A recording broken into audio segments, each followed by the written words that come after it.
എത്ര പേർക്ക് സന്തോഷമുണ്ട്?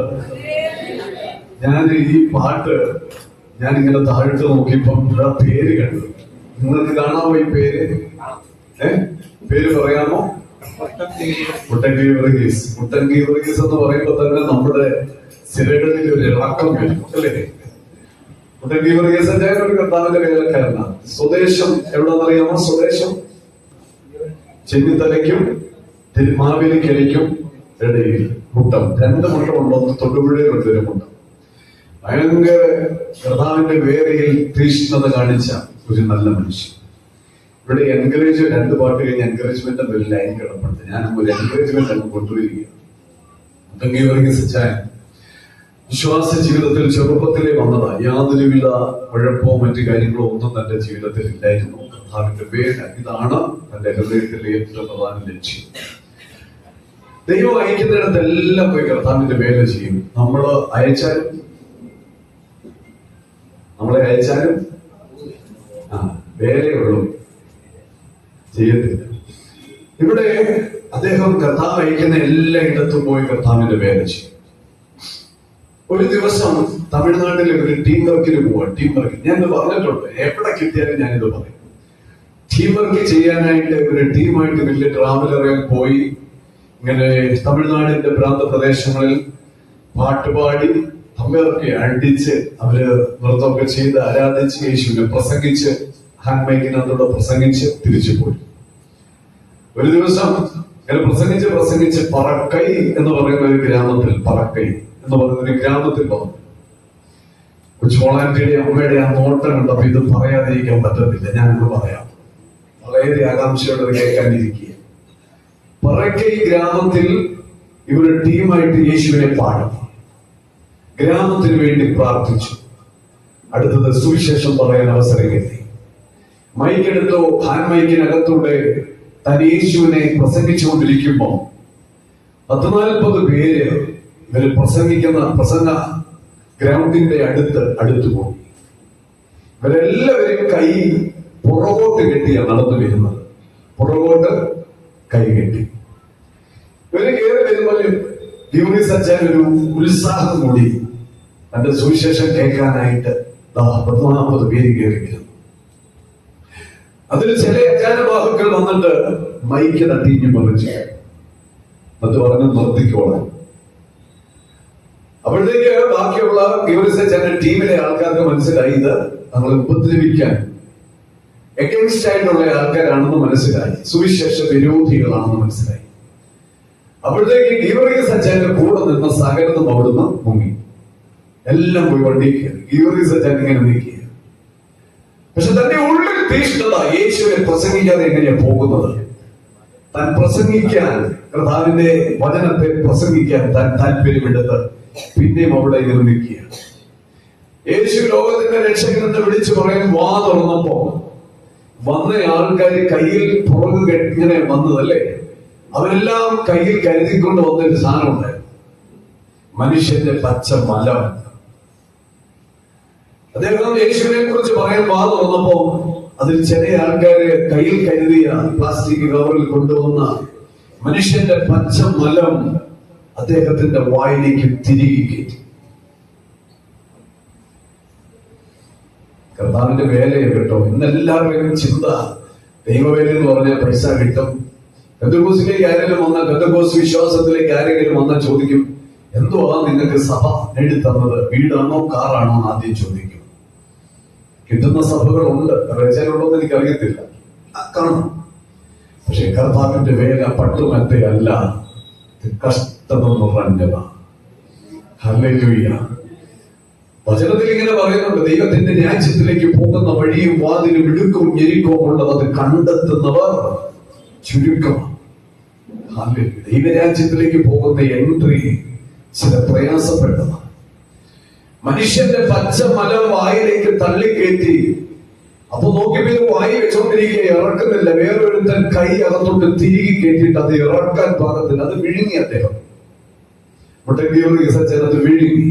അത്രമാത്രം കർത്താവിന്റെ വേലയിൽ ശക്തനായി നിന്ന ഒരു ധീര പോരാളി മുട്ടൻകി വർഗീസ് അച്ചായൻ. താൻ അതുകൊണ്ട് കർത്താവിന്റെ വേല നിർത്തിയില്ല. എന്റെയൊക്കെ ജീവിതത്തിൽ കേട്ടോ ജീന, എന്റെയൊക്കെ ജീവിതത്തിൽ അതൊരു വലിയ പ്രചോദനമായിരുന്നു. ഗീവർഗീസ് അച്ഛന്റെ കർത്താവിന്റെ വേല.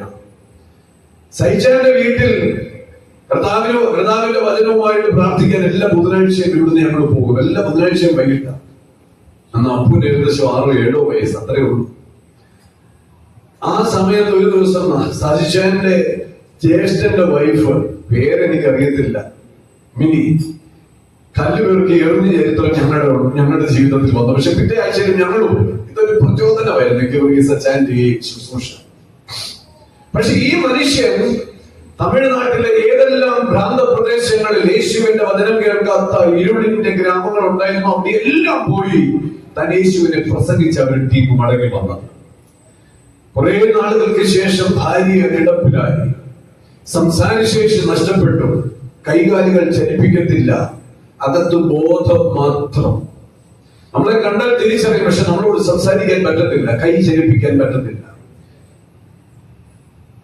കാല് ചലിപ്പിക്കത്തില്ല, കിടക്കുക. ആഹാരം കൊടുത്താൽ അത് പതിയെ ഇറക്കും, സംസാരിക്കത്തൊന്നുമില്ല.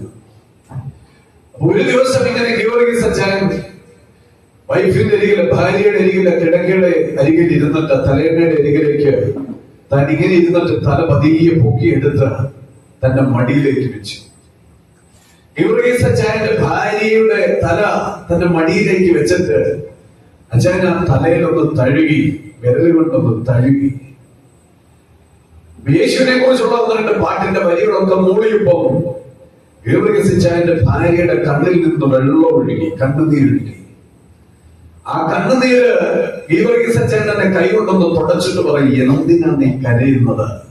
ഇതൊക്കെ ലോകത്തിലുള്ളതാണ്. ഈ ലോകത്തിലെ ഈ അല്ലലും അഴലും ഒക്കെ ജീവിതത്തിലുള്ളതാ. പക്ഷേ അക്കരെ ഒരു രാജ്യമുണ്ട്, സമാധാനത്തിന്റെ, സന്തോഷത്തിന്റെ, പ്രത്യാശയുടെ നാട് തൊട്ടപ്പുറത്തുണ്ട്. അത് നമുക്ക് വേണ്ടി തമ്പുരാൻ ഒരുക്കിയിട്ടുണ്ട്. ഹല്ലേലൂയ. കഴിഞ്ഞ ദിവസം എവിടെയോ ഒരു സെറ്റ് മീറ്റിംഗിന് സൈൻസ് പാട്ട്, ഈ പാട്ടിന്റെ വരികൾ എടുത്തു. കാർമോകിൽ ഏറെ കരേറുകിൽ കാണുന്നില്ലേ മഴവില്ല് അതിന്റെ അപ്പുറത്ത് എന്ന് പറഞ്ഞാൽ, ഒരു കാർമുകിൽ എനിക്കും നിനക്കും എതിരെ ഉദിച്ചാൽ ഒന്ന് നിങ്ങൾ കാണേണ്ടത് കാർമുകിലല്ല, അതിന്റെ അപ്പുറത്ത് തെളിഞ്ഞു നിൽക്കുന്ന മഴവില്ല് കാണാൻ എന്റെ നിങ്ങളിൽ കണ്ണുകൾ പ്രകാശിക്കട്ടെ. ഹല്ലേലൂയ. ഈ പാട്ടിങ്ങനെ പാടി താൻ അവിടെ ഇരുന്നപ്പോൾ തന്നെ ഭാര്യയുടെ ആ തലമുടി തഴുകി കണ്ണുനീര് തുടയ്ക്കുമ്പോൾ അദ്ദേഹത്തിന്റെ ഉള്ളിൽ സർവശക്തനായ ദൈവം കൊടുത്ത വരികളാ.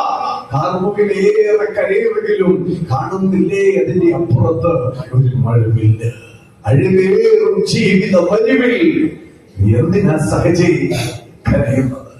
നമുക്ക് നമ്മുടെ ആരോഗ്യവും നമ്മുടെ ബലവും നമ്മുടെ കഴിവും ഒക്കെ നമ്മൾ നമ്മുടേതായ തനതായ ഇഷ്ടങ്ങൾക്ക് വിട്ടുകൊടുത്ത് നമ്മൾ ജീവിക്കുമ്പോൾ ഒന്ന് ഓർക്കണം, ഈ തന്ന ദൈവത്തിന് വേണ്ടി അല്പായുസെങ്കിലും വിട്ടുകൊടുത്ത്, അല്പം ആരോഗ്യമെങ്കിലും വിട്ടുകൊടുത്ത് നമുക്ക് നമ്മുടെ ദൈവത്തെ സ്നേഹിക്കാനും സേവിക്കാനായിട്ട് നമുക്ക് കഴിയണം.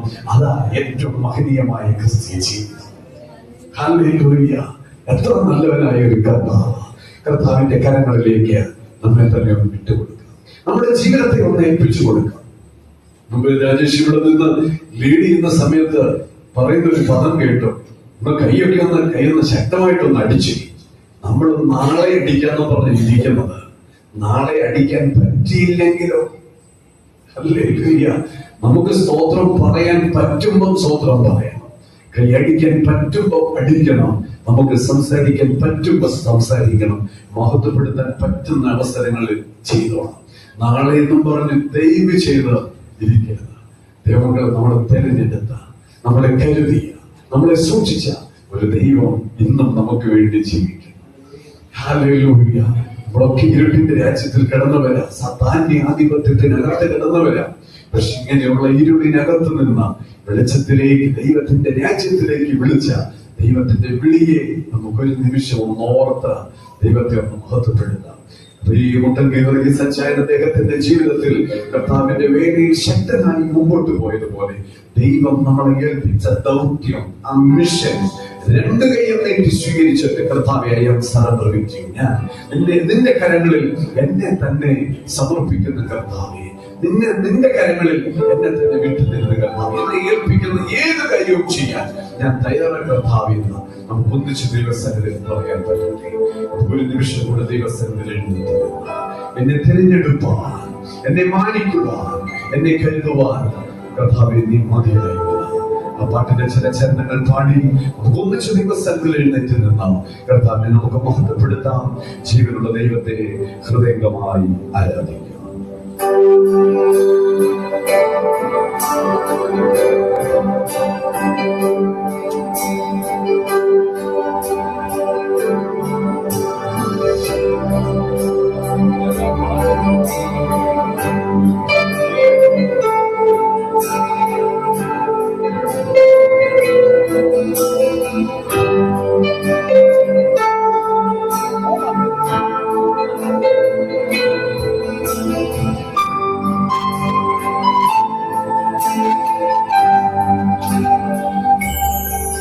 എന്നെ തിരഞ്ഞെടുപ്പാൻ, എന്നെ മാനിക്കുവാൻ, എന്നിലെന്തു നീ കണ്ടേ.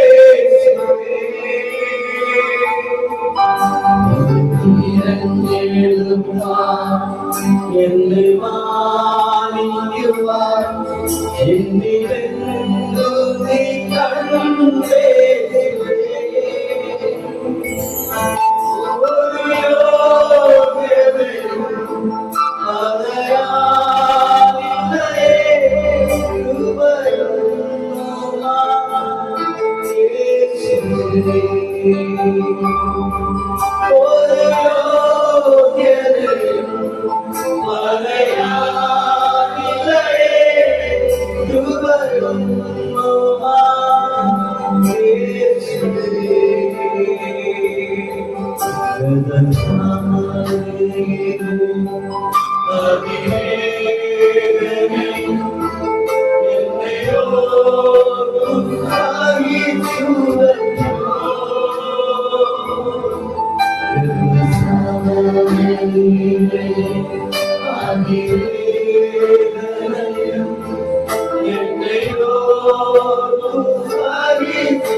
Oh,